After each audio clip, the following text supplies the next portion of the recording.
What's up, guys? What's up, guys? What's up, guys? What's up, guys? What's up, guys? What's up, guys? What's up, guys? Get it down, get up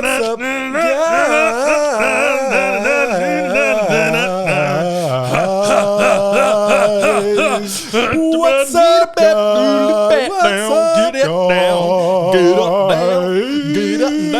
What's up, guys?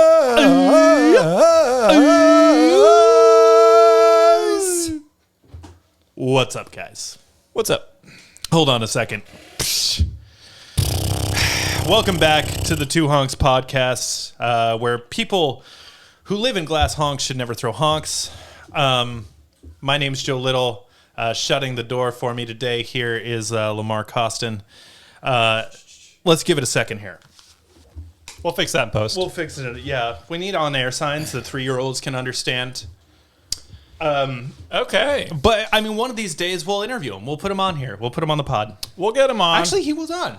He was on an episode. Yeah, he was once. on about a moon ago. Episode 18 or something like that. It was a few moons ago, I think. Mm-hmm. Something like that. But anyway, if you didn't catch it earlier, it's very clever, and I'm very proud of it. People who live in glass honks should never throw honks. I think that's sound advice. My name is Joe Little. Sitting across from me today here is Lamar Costin. Yeah, I'm sitting cattywampus this time. We're facing each other this time. A little bit more this time, yeah. Yeah, because it's better to face other people. You have to face your podcast co-host. Yeah. That's what people say. I think that's good advice. Yeah. I mean, do you know of any podcasts where they don't face each other? I mean, we could try sitting like back to back. Yeah. That might be kind of like a trust exercise. Yeah. I trust that you're going to be funny and that I don't have to look at you. I don't have to like carry your weight for this podcast episode. I mean, I try not to carry your weight. Yeah. But sometimes I have to. So sometimes sometimes you have to pick somebody up and lift them up. Yeah, exactly. So we're all set here to nail another episode. We're nailing one down. And we just come in here. We don't have a plan here. We're not like writing stuff down. We're not writing it down. If this is your first episode of the Two Honks podcast, let me just make one thing perfectly clear. We're brilliant off the cuff. Okay. This is all happening off of the cuff, off the script. Yeah, a lot of people are on the cuff. A lot of people are on them. Yeah. Look, I rolled mine up so you can see. I don't even have them. There's nothing under my sleeves here. Yeah. See that? Nothing to hide. There's nothing. One thing we promise you is that we will waste your time. Yeah. If you watch this or listen to this, you're going to have less time in your day. I hope you're having a wonderful waste of time, guys. We're here to waste time with you, and we're going to do the same thing. So yeah, it's not like you're the only one losing time here. Yeah. We're sacrificing our time so you can waste your own time. Yeah, exactly. So, so anyway, we seem to continue to get ourselves into legal issues. Yeah, I don't know. And, it's I guess we're just kind of cutting edge. Yeah. We're like on the leading edge of technology. We talk about celebrities a lot. And not a lot, but enough. Yeah. People don't know how to handle us. They don't know how to shut us down because we won't be stopped. That is the problem. Yeah. Yeah. They keep trying to stop us and we can't be stopped. Right. And they want to stop us, but we don't want to stop. Right. So last week we had a small discussion about a young man whose name cannot be mentioned anymore. Our legal team advised us not to bring that into it anymore. Well, long story short, we've been issued a cease. I think you had it right the first time. Issued? We've been issued a cease and desist. Right. And for those of you who don't know, what a cease and desist is, it's basically just somebody being like, hey, stop it or I'm going to like sue you. They're like, hey, stop it. Like, Stop it. Stop using my stuff. Don't be mean to me. You played my song on your show. Ugh. All I did was send you an email about my opinion. I don't like it when you use my stuff. Ugh. All I wanted to say was that I was right and that you're wrong. You're my feelings. Yeah. What is the world that we're living in today? That's just the way of the world now. That's how I understand. I mean, when I read anything in text form, that's the voice that I use. What happened to the John Wayne society that I grew up with? I don't know. Okay. John Wayne was a kind of a wide walking kind of a figure. He was a wide walking guy. Was that from riding on a horse all the time? I think so. I think riding on a horse had something to do with it. I also think that having a gun on his hip had something to do with it. Maybe you got to flash the guns around. Yeah. You got to flash guns just like you flash gams, you know? You flash your guns on your gams. Yeah. If they're like flapping on top of your gam. Yeah, but anyway, I mean, I just, you know, when somebody from a law firm issues you a cease and desist, it's scary. It is at first. Yeah. But basically, it's just a little slap on the wrist, and it's a little shut up. So I guess we're just gonna shut up now. Yeah, I mean, we can't handle any more lawsuits. I'd like to read you the email received from this legal team in New York, but scary wording. We cannot mention any of the information. We can't use any of the legal jargon. Yeah, because they disclose the name. And you know, the thing is, this is all an effort to try to control our creative flow. Yeah, and the European Union tried to. They're trying to hold us down. They're not going to succeed. Yeah. We're going to take them down. We're going to keep fighting. And this, newest legal thing, it's just a cloud in the sky for us. It's going to pass. Just a small cloud in the sky. And we keep cruising at a certain altitude that the clouds actually cannot be at. We're above that. Yeah. We're cruising higher than that. The world is full of clouds. Yeah. And we like to fly at about 40,000 feet. So we sit above Give or them. take, yeah. We sit above the clouds. We sit a little bit higher. Yeah. And I think that's important for people to know that. I climbed Mount Everest once, and it wasn't high enough for me. That's how high I like to be. You wish that it was a taller mountain. I wish that it was taller. Yeah? Yes. Yeah. Yes. Okay. Wasn't quite tall enough for you. Yeah. But, what you going to do? What are you going to do, huh? Can't do anything about it. Well, as you know, I had some car trouble, and yes, we have talked a little bit about cars because we're kind of car buffs. We're car guys. We don't show it all the time. Yeah, but well, I mean, it would really narrow down the listener base if we only talked about cars. We don't. We can't just. Yeah. We don't want people to think we're just car guys. That we're just macho, tough car guys. Yeah, we're not one of those greasy guys. That's Yeah. Just crawling under just greasing your axles. Crawling under the axles of my Toyota Thunderbird. Okay. Yeah, right. Even though that is what we do in our spare time. It is what we do. So I go to start my car to go to work the other day. Yeah. And what was that you drove again? You drove I'm driving my beautiful 2007 Honda Fit. Silver. Honda Fit. 2-wheel drive. It's you got a muffler on that thing. You got real.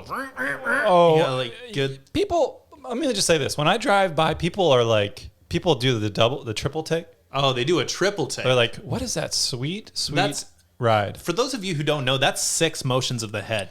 Yeah. If it's a triple take, there's trip take is 3. There's 6 motions each ways. That's there and back. So anyway, I go to start this beautiful, modern, sophisticated machine. Just a marvel of modern technology. It's a marvel. Yeah. I'm worried all the time that somebody's going to try to steal it. But, I have the outside set up in such a way that it looks kind of frumpy. Mm-hmm. But the inside's a beaut. You got to frump it up a little bit. I frump it up. So I go to start my car and no dice. Right? So this is exciting conversation because nobody's ever had this happen before. What was the sound it was making? It was like a and then a so okay. Kind of like a so it was a it was trying to start and then it was a it was like a clicky or like oh wow. Kind of a fast purring sound. So it wasn't like a and then it was like and then oh, it was a yeah. Oh wow. So how long was was a long one? It was about 2.5 seconds. 2.5. It was a. So after 2.5 seconds, it went to the. Yeah, it's like a. And then what did it do? So I never heard that before in my life. I was like, is this a new feature that my car has? Yeah. Because that could be cool. That could be a good thing or a bad thing. It sounded almost like it was going to turn into a helicopter and start taking off. One time my car did and that just meant it went faster. Really? Yeah. It sounds almost like a dog like snuffling up a loaf of bread. Yeah. Just yeah. Kind of like that. But anyway, so I'm like, I got 2 hours to get to work. I'm like, easy peasy, right? Yeah. I could fix this. I'm a car buff. Yeah. No big deal. Yeah. I know it's one of a few things. Obviously, the battery could be involved. Yeah. It could be the I got to grease the muffler or the axle. Yeah. It could have been the belt got chipped off. So I go to the store, go over to the hardware store. I pick up a battery charger. I plug it in. Doesn't start. So now I'm like, okay, well, I need to get under the hood here. Yeah. But I don't have time to do that. So luckily you helped me out and took me to work. And today, long story short, I got a chance to get greasy with it. Okay, you got real greasy with it. I got in there, took some things out. I took the engine entirely out of the car. And I didn't need to do that. I just wanted to. Oh, okay. I wanted to, because it's just good to do. It's good to look at it every now and then. I like to look at it from different angles. And when you're looking at it from the top, it's like, I've seen that side enough. Yeah. You know what I mean? I want to see it from the other sides. Yeah. Anywho, got it in there, and I had to go and take it to a person that specialized in this diode section. So it was actually it was a ripple diode. A ripple diode. There was a rift in the ripple diode that was inside the alternator. Okay. Yeah, and so I had to actually do a tickle charge for it. A tickle charge? Yeah, because my tickle charge. But you couldn't find your tickle charger, right? It was chafed. We were talking about that in the pre-pro. Yeah. You had a chafed tickle charge? It was a chafed tickle charge. So basically, the housing, the rabbit housing that was inside. Okay. It got cinched to the ankle shaft. And that's not supposed to be the buckle belt is supposed to be tight. Well, that was your issue the last time because you cranked the shaft clear off the buckle. You remember the buckle belt got sheared off. It sheared off. And that was a shoehorn issue, if you guys remember that. That was probably 15 episodes ago. My shoehorn got tangled. And you weren't even thinking that it would be on the dripple diode. Well, because I just changed the shoehorn and I put a new one on the dripple. So wow. So now I've got a ripple, and there was a rectum ripple inside that too. I didn't know the Honda Fit had a rectum. Yeah, and in 2007, this is actually a common issue for the rectum ripple to get shafted. Oh, really? So I had to. Wow, that's the first car I've heard of having a rectum since '84. Well, I had to. You're right, and that's my old Toyota Thunderbird. That car had a rectum as well. And did you have to keep it pretty greased? You got to keep the rectum greased. Yeah, so because if you don't, then the ripple diodes. They crank shafts clear off the buckle, and that's just something you don't want that to happen, because if that happens, you have to replace the whole housing. Yeah. And you know how the market is right now. Like, rabbit housing is ridiculous right now. The rabbie housing is not easy You're to find. You're paying like $400 a yard. You're paying over what you should be paying for a die cast version. Yeah. If you're looking at like a foil even. I looked at it on eBay the other day. Knockoff rabbit housing. $350 a yard. That's not even going to wrap around 2 times. And that's for the Chinese made stuff. That's not even the made in the USA stuff. Right. That's the cheap stuff. And if you've got a triple a dual exhaust on that, triple dual exhaust, you're working with what, a 4-cylinder? Yeah, I've got a 4. Times that by 4. It's 16, so carry the 2. Yeah. 30. Minus the rabbit. And if you're doing European, that's like a whole different math too. Yeah, then you're paying like 8,000 euros for a European American. Yeah. Yeah. So long story short, it only took me about 2.5 hours to disassemble the whole engine. Yeah. Put everything back together, and I had enough time to pop off and get some food. Yeah. For that too, because I had a cram sandwich, in the middle of that whole thing. Yeah. I had a cram sandwich. So put it all back together, greased the ankle shaft, put new rabbit housing in. Okay. And the rabbits are happy now. How much did you spend on the rabbits? $32. Wow. Yeah. Where'd you get that kind of a deal? I have a guy. I have a rabbit guy that I can't go into too much detail because of the legal ramifications there. Oh, yeah. Yeah. Again, the man's got to keep us down. You know, all I'm trying to do is drive my beautiful car. Yeah. And the rabbits aren't happy. I'm trying to keep everybody inside the car happy. Yeah. You know, under the hood. Yeah. So that's it. If you guys have any issues with your rabble rousers, with the rectum ripple. I mean, especially if your car has a rectum, you want to grease it. Yeah, I can't believe I didn't realize that it did this whole time. I think you got to grease your car's rectum every 8,000 miles. That's what my dad always used to tell me. I think that's a good rule of thumb. Yeah, my pops used to tell me, hey, grease that rectum every 8,000 miles. That way you don't, yeah. And of course, when I was a kid, I burned through a lot of cars. I burned through a lot of cars because I wasn't greasing the rectum. Then if you keep it greased, then you won't have to deal with exactly the issue that I did. Mm-hmm. Yeah. Yeah, totally. Here, let's hold on for just a second. Okay. We'll fix it in post. That's the car story. I mean, you really, you just want to stay on top of that stuff. And maybe I was spending a little bit too much time doing my own research for the podcast that I got distracted with because I have a incredible working knowledge of these cars. Yeah. Just totally slipped my mind. Yeah. So, yeah. Yeah. I mean, it's not something that people think of too often. Yeah. So you got to get under there. Yeah. You know, you really got to get in there and just grease. I say grease everything in there. Yeah. You can dump a whole bucket in and around the engine and just kind of get everything really greased up. Yeah. That'll keep it working pretty good. Yeah, totally. Yeah. But so anyway, we've got a few more minutes for the first half here. Yeah.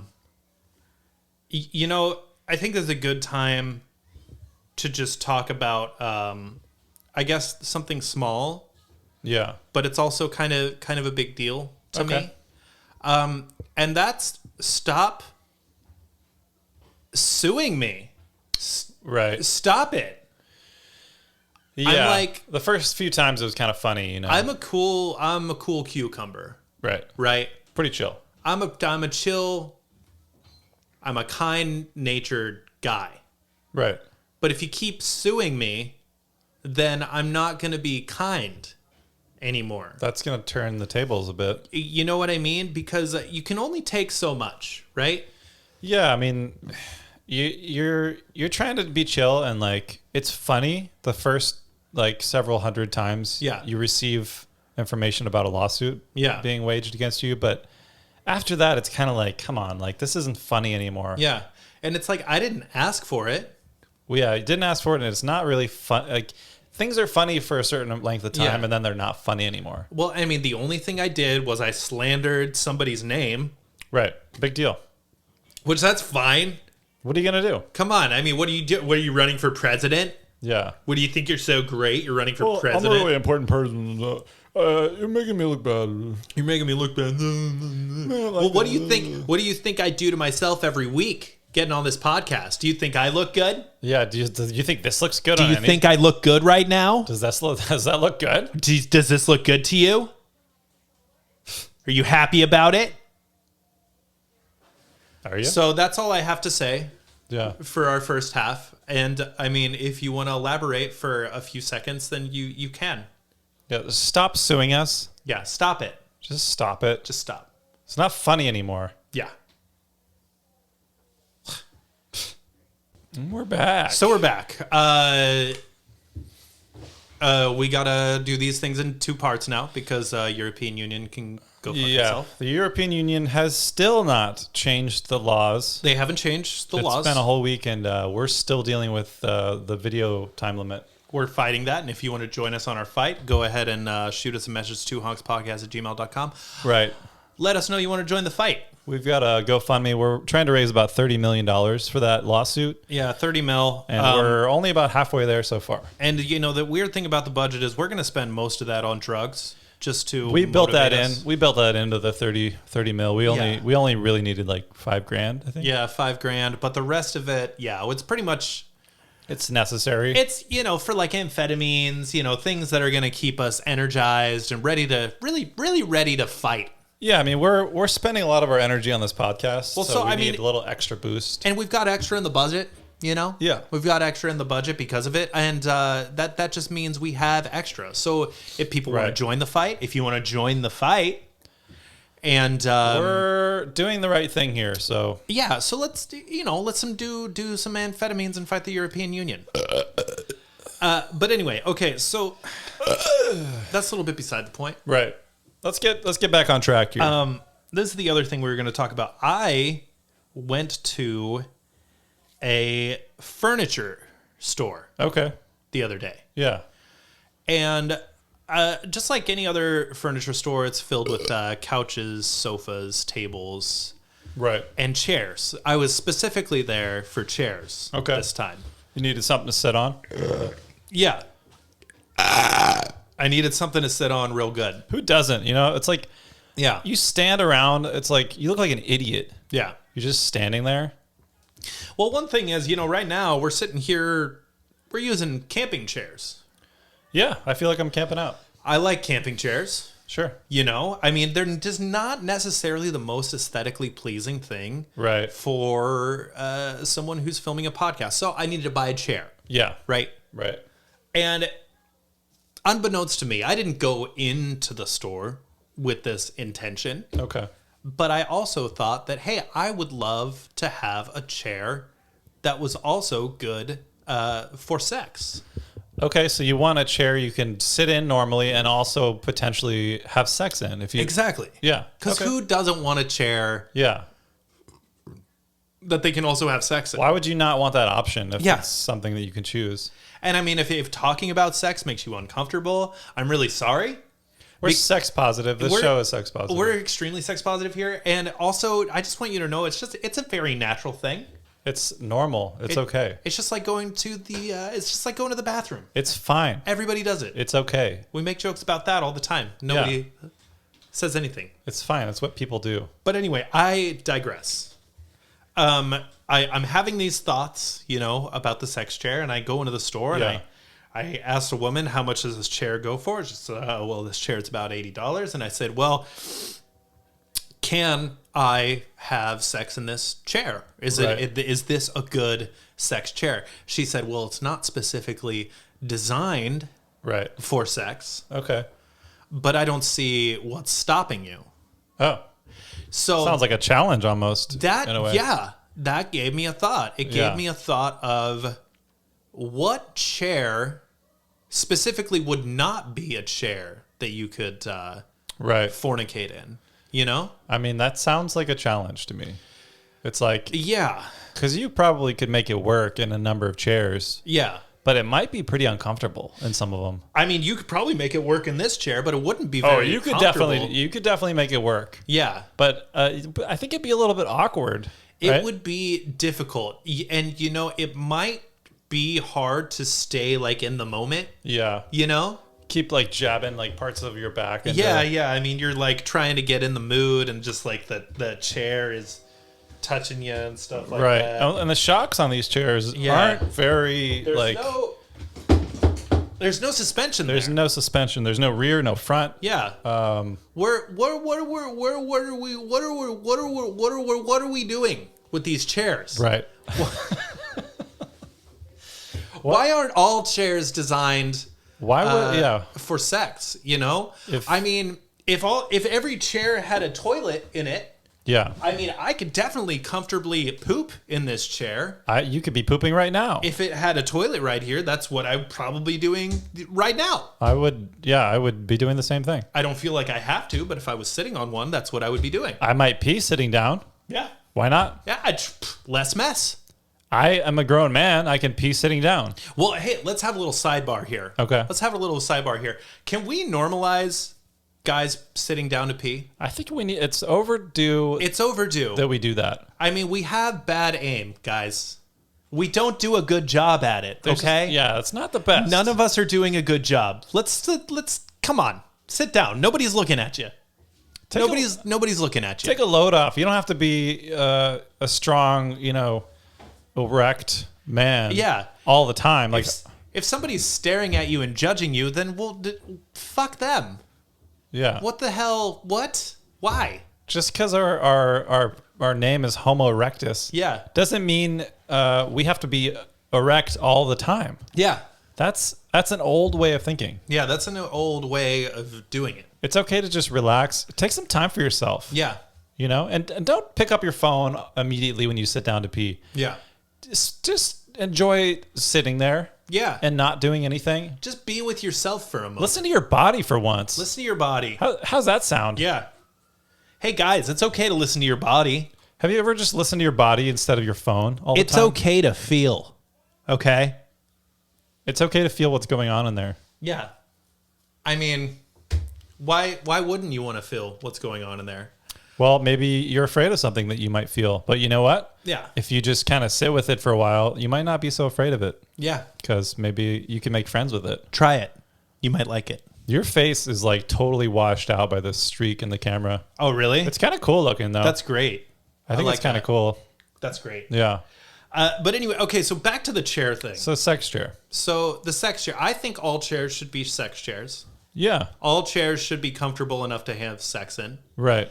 And all chairs, even though they don't have toilets in them, should be comfortable enough to poop in. Right. So the thing is, I think chairs over history have been designed to be comfortable enough to go to the bathroom in. Oh, for sure. But they're not comfortable enough to fornicate in. Right. And I think that's wrong because those two things are just as natural as one another. Well, and when you were saying that, I was thinking about like how fast food places in particular make their seating so uncomfortable. Yeah. That you don't want to poop in there. Yeah. In the seat. And you definitely don't want to have sex. Yeah. While you're sitting there. And I think that should be changed. I mean, has anybody ever had sex in a Burger King? I guarantee you. Chair? But I bet you that was the worst sex ever. Yeah. If you've had sex in a Burger King chair, go ahead and shoot us an email at twohonkspodcast@gmail.com. Let us know how it was. And if you got anything on film, go ahead and send it to us. That's okay. Yeah. I'm okay with that. We're fine. It's fine. It's fine. It's fine. Yeah. It's fine. Our only rule here, though, is if you are sending a video of somebody having sex, right? That person should probably not. Neither of those people should be dead at the moment. Not currently dead. Not currently dead, because in my heart, that feels like a form of necrophilia. And that is it? And that makes you uncomfortable. That this person who is performing a sexual act, with another person is currently passed. Is gone. Is currently gone. Like they were alive during the actual sexual act. Of course. So that's not necrophilia, but the fact that they then died, that they're dead now, and you're enjoying viewing this, that makes you uncomfortable. Yeah. Okay. So, but this is the thing. Maybe that's a societal thing. Yeah. Because so here's a comparison. So like when George Harrison died. Yeah. Terrible tragedy, right? But when George Harrison dies, everybody's like, "Oh, well, his memory will live on through his music." Right. Right? Yeah. It's like he's still alive. Yeah, but when Anna Nicole Smith dies. Yeah. There wasn't any emotional television series on ABC. Her memory will live on through her pornography. Right. Why not? I thought it sounded like you said through whore pornography. Through whore pornography. I think you make a good point there, because that is a form of art, and it should be an homage. Yeah, it should be an homage. That it's like, look, there's still, not only are they still alive in this, there's so much life in this art, but you can see that they're having sex. There's an amazing amount of life in that art. There's so much life happening that they're overflowing with it. Yeah. And they're just boning. Yeah, exactly. That's a beautiful thing. It's teeming with life. It's teeming with it's the juices are overflowing. More so than a poem or a song. Yeah. You know? I think of like a juicy ribeye steak, you know, just sizzling away. Yeah, exactly. It's just like that. It's the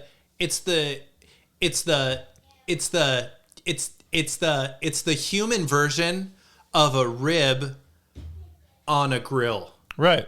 Bleeding. It's so fresh, it's still bleeding. It's so fresh, it's still bleeding. I think teeming with life. Teamers. Teeming. I think you make a great point here, and I think part of that might just be because of the shame that our society puts sex workers in. Yeah, and it's like an old kind of like an old man way of thinking about things, like, well, they're not alive anymore, so I can't whack off to that anymore. Yeah, exactly. It's like, yeah, you can still whack off to that. You're actually allowed to. Yeah, and it might be something that as they're dead and from heaven looking down and smiling upon you while you do that, they might actually really like that. That might turn them on up in heaven. Yeah, they might really like it. Yeah, you know what I mean? If I was in a film like that, I would love it if people continued to appreciate my performances. Yeah. You know? Right. Yeah. Yeah. So, I mean, I think that's a good point. Yeah. I mean, just don't send me pornography with dead people in it. But if society changes, then maybe send me some pornography with people that are now dead. Not people that are currently dead while you're. I want to make this extremely clear. That's gross. Because we have had some really weird emails come through. Yeah, we don't want to see that, and we don't want to start seeing that's disgusting videos of you enjoying intercourse with dead people. We're not. That's disgusting. No. You're gross. No, that's gross. Stop it. It's disgusting. Don't do that. Shut up. Shut it down. Shut up. So, anyway, we got that out of the way. So I think we got that out of the way. Yeah. It's a hard conversation to have, but somebody needs to have it. I'm glad that we brought it up because I don't think I've ever heard anybody talk about that. Nobody's talking about this. Nobody wants to talk about this. Why is nobody talking about this? This is important stuff. It's important. So another thing that I think is important that nobody really talks about, because it's just like, I have hands, you know, I do things with my hands. Yeah. What are these things? How does that even work? I don't know. Yeah. What the hell is going on with keys? Can we talk about keys? Like, everybody has keys. I've got keys. Where did the key? What? Who decided that a key opened a door? I've got keys here. I have multiple keys. Yeah. One of them starts my car. Yeah. What the hell? The other one opens my house. What the hell? Opens the building to my apartment. Why do keys get so much control? Why are keys? Question mark. Here's my thing with keys. Right. Okay? My thing with keys is that I can't ever seem to make copies of them. Really? It's extremely easy to do. Yeah, there are literally machines. The Turd Meyer has a machine. You just pop it in there. You go to the Turd Meyer. Yeah. You go to the Walmart. You just pop the key in there, and it makes the key. You jam it in. Yeah. And it just spits out, like, it dumps out keys. Yeah. Well, I mean, the other day, Sarah was afraid that she locked the keys in the garage. Thank God she didn't. Right. But we were so afraid because it's our only copy of the keys for this house that we're in right now. And so if you didn't, that'd be a real headache. But it's so easy to do. It's so easy to go to the store and make copies of the keys. But I keep not doing it. It would take you like minutes. It's so hard. It's so hard to do, but it's so easy to do. Why do you think it's so hard to do that? I don't know. I'm just afraid. I think you're afraid that there might be something that goes wrong with the key machine. Yeah, there might be something that they might damage the key that already works. There could be like an industrial fire that's created. There might be some kind of yuts just sitting there at the key counter trying to make my keys. Oh, we got a dunderhead here trying to make keys. Yeah, a real. They like 15-year-old kids try to make my keys. Right. It's like he's like, I don't even know what this thing is. And I don't want to go into that store and be like, "Excuse me, sir, I don't trust you to make my keys." Yeah. Can you get me somebody older and more respectable. Somebody who remembers what keys are. Because I mean, I'm pretty sure the younger generation opens everything with like their thumb or something. You just like you wave your hand. Yeah. Do you remember that door at the coffee shop in my neighborhood? You just kind of wave. Yeah, you wave your hand and it opens. See, that's how I think doors should be now. Yeah. You were talking in the pre-pro about you put your hand maybe in something. Yeah, you put your hand in there, and it's specifically designed to your hand. It like reads your hand, and then if it fits the right thing. Because I mean, put your hand up like this. Like, they're so different. They're different. Yeah, they're very different. These are different hands. And like, if I just put my hand in the, you just kind of jam it in. Like, just jam it into the door, right? And twist. This is your key. Then I don't have to worry about where my keys are. Right. And I don't have to make any copies. It's easier. Isn't that easier? Yeah. You already have 1 million copies right here. Exactly. Like I have all the copies of all the keys that I possibly need. And you design them for your hands. Yeah. Your spouse's hands, your children's hands, and anybody who's ever going to watch your house's hands. That's a key. That's a key. These That's are keys. That's a key. These are keys. You get two keys. Here's two. And and you can't lose them. I have a key. You have a key. We copy our keys. You can't lose those. Everybody has a pair of keys on them at all times. You cannot. Oh shit! I forgot them. Forgot my hands. How did you do that? You can't forget your fucking hands. You idiot. Idiots. You forgot your hands again, Pete? Yeah. You fucking idiot. You left your hands at home. Look what you did with your mouth last week, Pete. Now we can't drive your car because you forgot your hands. What a jerk. Idiot. Pete. So, I had this thought. So I've been having these like weird like morning headaches. Yeah. Over this past week, and I don't really know what the hell's going on.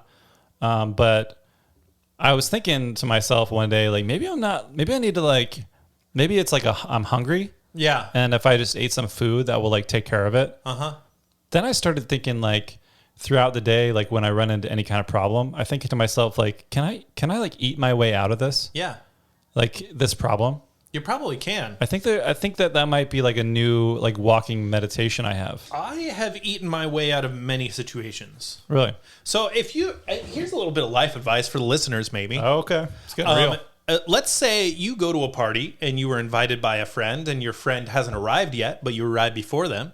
Right. You don't want to just walk right back out the door, you know? Awkward. Because that's awkward. That's rude. Awkward. But if those people have a snack table. Oh, shit. Go over to that snack table and just start snacking. Just post up. Yeah, if anybody else is snacking, just talk to them about the snacks. Right. There's no awkwardness. Well, and you can't talk while you're eating. If you're really eating with a lot of determination, you don't have room to talk. Yeah, exactly. Munch on some snacks, talk to other people about the snacks, and eat your way out of the awkwardness. Out of the situation. Out of the situation. Yeah. Yeah, I mean, I feel like it could be a real life changer for me. Yeah. I don't know. I'm having trouble thinking of something, an issue that I have or could have that I couldn't eat my way out of. Yeah. You know? Yeah, I'm having a difficult time thinking about pretty much everything. Yeah, I mean, one day I was having a really tough day at work. Yeah. Nothing was going my way. Everything was failing. I mean, the systems were crashing. All kinds of just stupid crap was happening. And then I went to the fridge and I ate. Yeah. And I just continued to eat for like 3 hours. Yeah. And I didn't go back to work and everything was fine. Yeah. So, I mean, what? Yeah. If you want to get a problem to shut up. Yeah. And if just go ahead and eat. If you feel like something. Insecure or if you're sad, like you can eat your way out of that. Yeah. If you keep eating. Yeah. You won't be sad anymore. A lot of people don't realize you can eat your way out of most situations. Especially, I think, emotional issues. Yeah. Or insecurity. You can eat your way out of that. Yeah. Yeah. Exactly. And if you're ever like trapped in a house that's made of food or a prison made of food, you can eat your way out of it. Hansel and Gretel, man. Yeah. Just keep eating eating through your problems. If those kids, if those kids knew how to eat. Yeah. They wouldn't be like Pop-Tarts or whatever that witch made them. She put them in the oven, huh? Yeah, she put them in a toaster. A couple of Pop-Tarts, those kids. Yeah, she popped them. Yeah, she popped them hard. That's kind of a weird story, huh? Yeah, it's a really weird story. I don't like it. Why the fuck do we tell children that story? Why are all these children's stories like super sadistic and gross? Super messed up. Yeah. We all grow up and everybody wonders why everybody's watching. Like the wolf one, Like with the Red Riding Hood or whatever. Yeah. Like why did what's the wolf got to gain? why are we teaching the kids to be afraid of nature? If I was a wolf, I'd be hunting a deer. Okay, I wouldn't be dressing up like somebody's grandma and trying to kill a little girl. How much time do they think Okay. these wolves have to exactly figure out how to like put on clothes and stuff? That's got to be one hungry ass wolf. You know? Probably trying to eat his way out of a problem. Yeah, exactly. Probably doing the same thing we are. You'd probably do a lot better if you just went out and chased a deer, Yeah. ate that. Get a little cardio in too. Yeah, get a little cardio. I don't know. Figure out how to wear grandma's clothes. I don't know.